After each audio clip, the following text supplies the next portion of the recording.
I can't believe this. And I was praying. I said, God, please don't let it be her. Please don't let it be her. And he did not answer my prayer. All I can start by saying is this. There's so much evil in the world. You know what I'm saying. We're living in a different era now. Don't meet a man online and go straight to his house after one date. The details of this case are so brutal, so horrific, so disgusting. What he did to her. She was a human being, for God's sakes. How does a missing woman's body go undiscovered in a house that police had already searched? A hidden attic wall. And now police say a man has confessed to her murder. Why did he do it?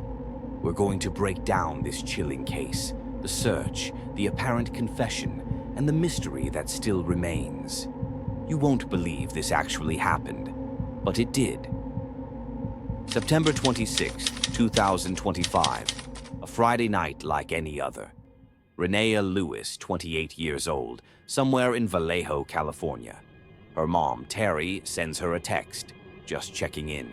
The kind of message mothers send without thinking twice. No response. Terry figures she's asleep. Reneia sometimes puts her phone on Do Not Disturb when she's winding down. So Terry waits. Saturday comes. Still nothing. By Sunday morning, that quiet whisper in a mother's chest becomes a scream. Something's wrong. Terry opens Life 360. You know that app. The one that tracks your family's every move. The one teenagers hate and parents swear by. She watches the little circle pulse on her screen, watches it settle on a single point near 14th Street in Vallejo. That's where her daughter is, or was. Sunday, September 28th. Terry files a missing persons report. Police move fast. They head straight to that house on 14th Street, the one the app pinged. Officers step inside. They walk through every room, open every closet, check under beds, behind doors, in basements. They search the way you'd search if your own sister was missing. Nothing. No Reneia. No signs of struggle. No clues. But her family refuses to accept it. They start their own search, knocking on doors, calling friends, retracing every step she might have taken. And then, in the middle of all that desperate searching, someone finds something. Her phone, not on the sidewalk, not in a dumpster, on a roof. Let that sink in. Her phone is on top of a building, and suddenly everyone knows. This isn't someone who walked away. This is someone who couldn't. Monday rolls in with a suffocating weight. Police escalate. They request an Ebony Alert, California's emergency system for missing Black women and children. The California Highway Patrol approves it. Her face is everywhere now. Billboards, news channels, social media. Even the FBI steps in. Reneia Lewis is no longer just missing. She's a federal case. But still, no one can find her. Tuesday, September 30th. Detectives return to that house on 14th Street. The same house they'd already cleared. But this time, they're armed with new information and a search warrant. Something changed. Something made them come back. They step inside again. This time, they're not just looking. They're tearing the place apart. And then, one of them notices it. A wall. But not just a wall. Something off about it. Something that doesn't quite fit. They push. They pull. They break through. Behind it, hidden like a nightmare you forgot you had, is an entrance. A concealed attic. A space no one would ever think to check. They climb inside. And there she is. Reneia. Her cousin, LaToya, would later say it through tears. You would miss it? My baby girl was hidden behind a wall. A secret wall they placed her behind. But the horror doesn't stop there. KTVU reports what the family whispered in devastation.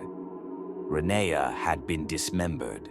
Her remains were scattered, hidden in a detached unit in the backyard of that very house. The neighbors, they'd seen things, heard things. They described the place as a hoarder's den. junk piled high, people drifting in and out at odd hours, sometimes silent for days, like a house holding its breath. One neighbor called it a junkyard that never sleeps. When police called Terry to tell her they'd found her daughter, she said she collapsed. I said, God, please don't let it be her. Please don't let it be her. But he didn't answer my prayer. Within hours, people who'd never met Reneia showed up at that house. Flowers, candles, handwritten notes tucked between the stems. Strangers standing in silence because they'd followed her story. They'd hoped, they'd prayed she'd come home. And now she was home. Just not the way anyone imagined. Then came the arrest. Douglas Irwin Shaw, 41 years old, father of 2, worked at Six Flags Discovery Kingdom, picked up on suspicion of murder. Here's what didn't make sense. Shaw didn't live at that house. According to police, he and Reneia weren't even together. Terry said they might have only just met. So how did this happen? Terry spoke to reporters over the phone. Her voice cracked with every word. This is unreal. This is unreal. And I would never see my daughter again because of this monster. She stopped, took a breath, then said something only a mother could say. She was a grown woman. What choices she made was on her. I still love her, no matter what. I love all my children, no matter what they're doing, good or bad. That's a woman trying to hold herself together while the ground falls out from under her. Reporters dug into Shaw's past. They found a former girlfriend, someone who dated him years ago when they both worked at Six Flags. She didn't hesitate. She called him a narcissist, said he always thought everyone else was wrong, never him. In 2023, she'd filed a restraining order against him for making threats. The reasons? Still unclear. But it paints a picture, a pattern, a man who someone else once feared enough to go to court. And now that same man is accused of one of the most brutal killings Vallejo has seen in years. When police questioned Shaw, he was cooperative. He admitted he killed Reneia and said he threw her phone on top of a school roof. The same phone her mother had used Life 360 to trace. Now he's behind bars, and Terry says that's exactly where he needs to stay. He needs to get life so he can sit there and suffer. Reneia would have turned 29 on Monday. Back at the house, detectives continued collecting evidence while family members wept nearby. One relative said quietly, if it wasn't for her family doing the police work, who knows how long this baby would have been in that house. But not everyone reaching out had good intentions. Since the family's number appeared on missing person flyers, they'd been getting prank calls. People pretending to be Reneia, sending them to fake addresses, even demanding money. Cruelty piled on top of grief. LaToya said it best. She loved her family. She loved to cook. She was the best loving person. The Lewis family had no connection to that house, didn't know who lived there, had no idea why Reneia ended up there that night. She visited Vallejo all the time, sure, but never that address. And now all they're left with are the questions that won't let them sleep. How did she end up in that house? Why did he do it? And what kind of person looks at another human being and decides to build a wall around them, literally, to keep the world from finding out what they did? Because that's what this was. Not just murder, erasure. Someone thought they could make Reneia Lewis disappear, thought they could hide her so well that no one would ever know. But her mother wouldn't let that happen. Her family wouldn't let that happen. They found her, and now the world knows her name. The Solano County District Attorney's Office is reviewing the case for formal charges. Meanwhile, grief turned to anger as people demanded to know how a house already searched by police could have held a body the whole time. Because that's the part that still haunts everyone. How could a woman vanish in plain sight? How did her killer know exactly where to hide her? And how many times did police walk past that wall before realizing what was inside? Jake Green, another of Reneia's cousins, told ABC7 something that made everyone's blood run cold. If she saw the condition of that place, she's not going in there willingly. I feel like she was either drugged or under some type of influence. Think about that. A woman who loved life, who checked in with her family, who always answered her phone, suddenly inside a house so filthy, so broken down that even neighbors avoided it. You could tell from the outside: boarded windows, rotting porch, a door that looked like it hadn't opened in years. It looked more like a trap than a home. Jake said it plain. She's not going in there willingly. Not the Reneia we know. And honestly, he's right. Anyone who knew her knew that house didn't make sense. So maybe she was drugged. Maybe tricked. Maybe she didn't even know what she was walking into until it was too late. But one thing's for sure, something happened before she got to that house, because by the time she arrived, her fate was already sealed. That same day, as detectives processed the nightmare scene inside, police made an arrest. Douglas Irwin Shaw, 41 years old, picked up at his workplace, Six Flags Discovery Kingdom in Vallejo, where he worked as a mechanic. Handcuffed, booked into Solano County Jail on suspicion of murder. But even with Shaw in custody, nothing about this case made sense. Neighbors told reporters the house where Reneia's body was found had been boarded up for years. Abandoned. The kind of place you walk past quickly and don't look back. Some said Shaw might have been living in the small outbuilding behind it, a makeshift shelter hidden from view. But property records reviewed told a different story. Shaw's official address was listed on Pomona Avenue, just a short walk from the crime scene. So which was it? Was he squatting in that decaying house? Was he coming and going in secret? Or was this place just a convenient graveyard, somewhere no one would think to look? The confusion only deepened the mystery. What tied Shaw to Reneia? Was it chance? A random encounter that turned deadly? Or was it something closer? That's when people started calling it what it is, a horror movie. A young, vibrant 28-year-old woman about to turn 29. Gone. Just like that. For what? For absolutely nothing. Cold-blooded, one neighbor called it. A dirtbag. Low-down, dirty dog. And it's true. Because what kind of man kills a woman he barely knows?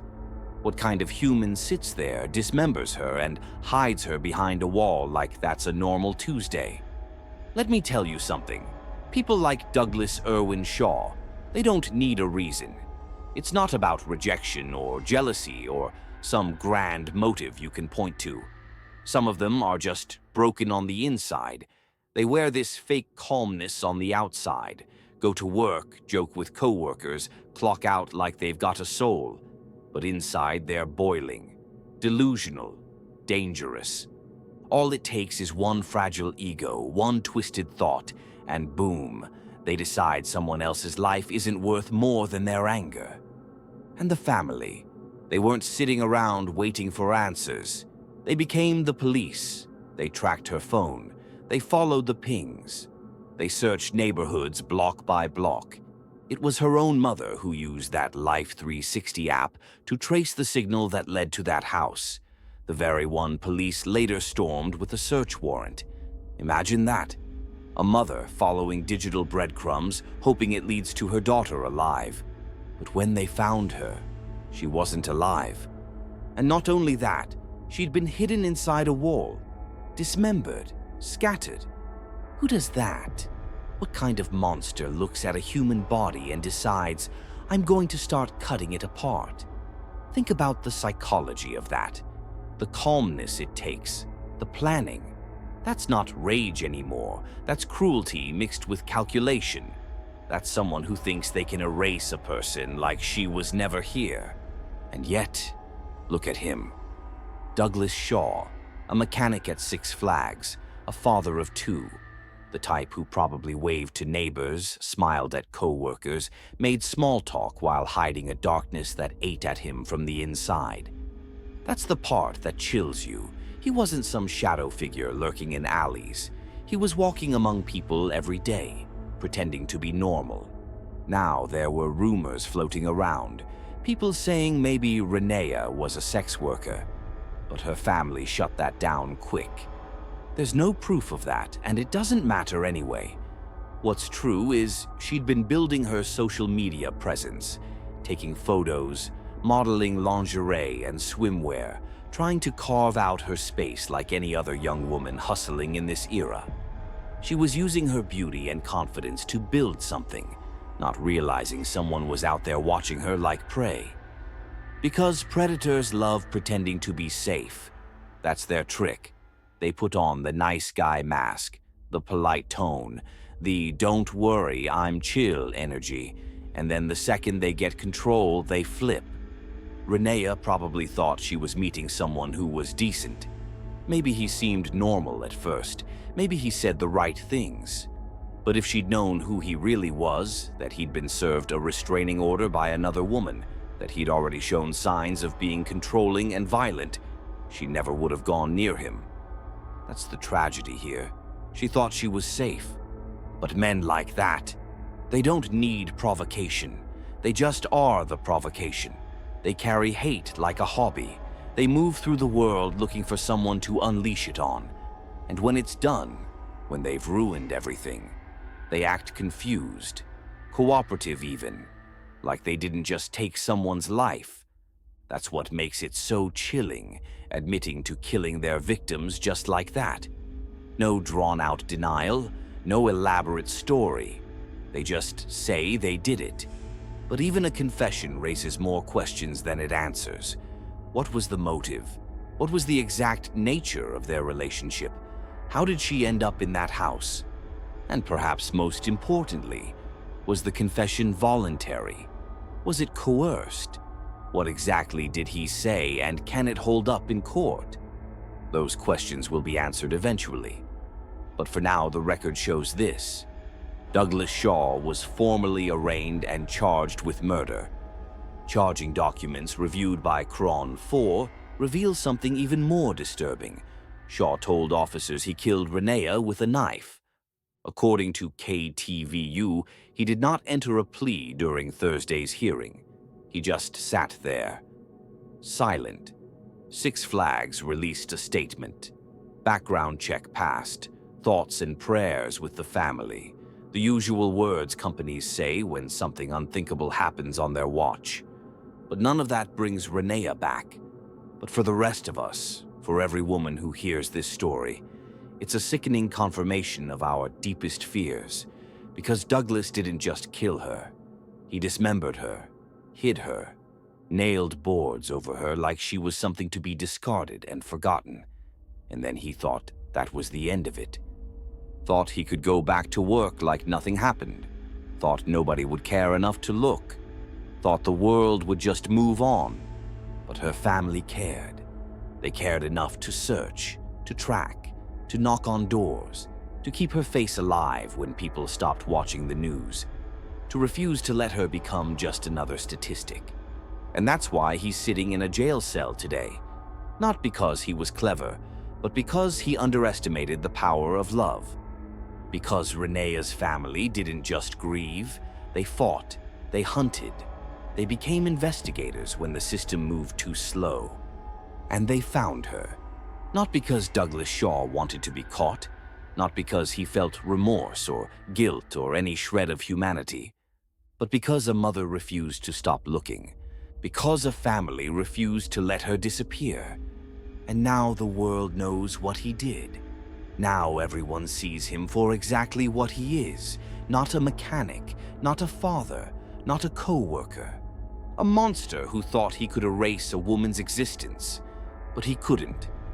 Because Reneia Lewis mattered, and her name will be remembered long after his is forgotten. And while the investigation continues, one thing is painfully certain. A family still searching for understanding now lives with the reality that someone they'd never met, someone who lived just a few blocks away, may have taken their loved one's life. It's the ultimate consequence of a danger women are conditioned to sense, the man you think you know or the one you don't. And that's why it's crazy that we live in a time where a woman can't even hang out with a man without wondering if she's gonna make it home. So let me say this. Ladies, stop being scared to make these men uncomfortable, because your safety ain't up for negotiation. If you're going to meet a guy, say it straight. Let me see your ID real quick. I'm sending it to my brothers. Even if you don't got brothers, make 'em up. Tell him, yeah, one of 'em live right down the block, and he don't play about me. Now, if that man's intentions are clean, he'll laugh and hand it over. But if he starts fidgeting, rolling his eyes, acting like you're doing too much, oh baby, you just saved your own life. That's your red flag waving in 4K. And please don't just go silent when you step out. Drop your location. Tell somebody who you're with, where you're going, what car he drives. I'm over here with this dude. Here's his license plate. Do it every time. Because the moment a man knows people can trace you, he starts thinking twice. Predators don't like witnesses. They like silence. And that's what makes this whole situation hurt even more. Because the only reason they found Reneia at all was that little Life 360 app. That one small icon on her mama's phone. Her mother didn't give up.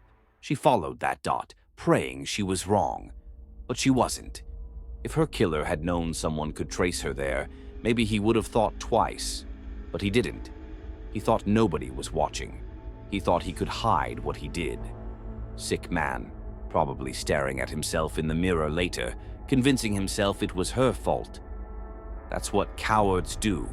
They always rewrite their sins to sound like reasons, and it don't matter what people are saying online about her. Whether she lived fast, slow, bold, quiet, it don't matter. Being human ain't a crime. Living your life ain't an invitation for death. But for the women listening right now, I'm telling you, you got to be sharper.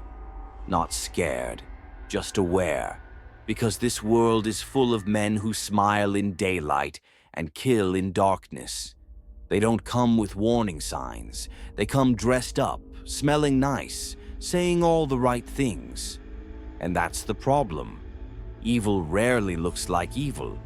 So when a man says, "Damn, you don't trust me?" you tell him, "You're right. I don't. Not yet."